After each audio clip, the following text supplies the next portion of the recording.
riches come to you. When I say that you do not have to drive sharp bargains, I do not mean that you do not have to drive any bargains at all, or that you are above the necessity for having any dealings with your fellow men. I mean that you will not need to deal with them unfairly. You do not have to get something for nothing, but can give to every man more than you take from him. You cannot give every man more in cash market value than you take from him, but you can give him more in use value than the cash value of the thing you take from him. The paper, ink, and other material in this book may not be worth the money you pay for it, but if the ideas suggested in it bring you thousands of dollars, you have not been wronged by those who sold it to you. They have given you a great use value for a small cash value. Let us suppose that I own a picture by one of the greatest artists, which, in any civilized community, is worth thousands of dollars. I take it to Baffin Bay, and by salesmanship induce an Eskimo to give a bundle of furs worth $500 for it. I have really wronged him, for he has no use for the picture. It has no use value to him. It will not add to his life. But suppose I give him a gun, worth $50 for his furs. Then he has made a good bargain. He has use for the gun. It will get him many more furs and much food. It will add to his life in every day. It will make him rich. When you rise from the competitive to the creative plane, you can scan your business transactions very strictly, and if you are selling any man anything which does not add more to his life than the thing he gives you in exchange, you can afford to stop it. You do not have to beat anybody in business, and if you are in a business which does beat people, get out of it at once. Give every man more in use value than you take from him in cash value. Then you are adding to the life of the world by every business transaction. If you have people working for you, you must take from them more cash value than you pay them in wages. But you can so organize your business that it will be filled with the principle of advancement, and so that each employee who wishes to do so may advance a little every day. You can so conduct your business that it will be a sort of ladder, by which every employee who will take the trouble may climb to riches himself, and given the opportunity, if he will not do so, it is not your fault.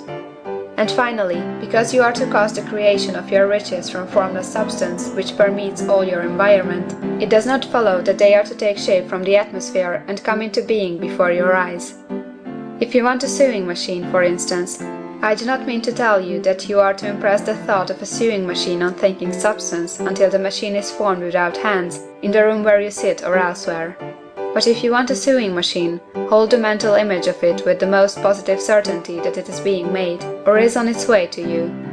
After once forming the thought, have the most absolute and unquestioning faith that the sewing machine is coming.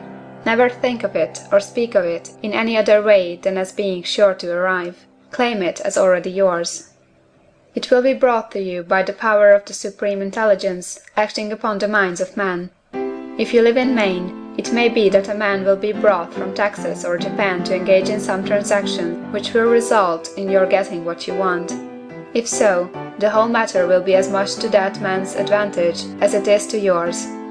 Do not forget for a moment that the thinking substance is through all, in all, communicating with all, and can influence all. The desire of thinking substance for fuller life and better living has caused the creation of all the sewing machines already made, and it can cause the creation of millions more, and will, whenever man set it in motion by desire and faith, and by acting in a certain way. You can certainly have a sewing machine in your house, and it is just as certain that you can have any other thing or things which you want, and which you will use for the advancement of your own life and the lives of others. You need not hesitate about asking largely. It is your Father's pleasure to give you the kingdom, said Jesus. Original substance wants to live all that is possible in you, and wants you to have all that you can or will use for the living of the most abundant life. If you fix upon your consciousness the fact that the desire you feel for the possession of riches is one with the desire of omnipotence for more complete expression, your faith becomes invincible. Once I saw a little boy sitting at a piano and vainly trying to bring harmony out of the keys, and I saw that he was grieved and provoked by his inability to play real music. I asked him the cause of this vexation, and he answered, "I can feel the music in me, but I can't make my hands go right." The music in him was the urge of original substance, containing all the possibilities of all life. All that there is of music was seeking expression through the child.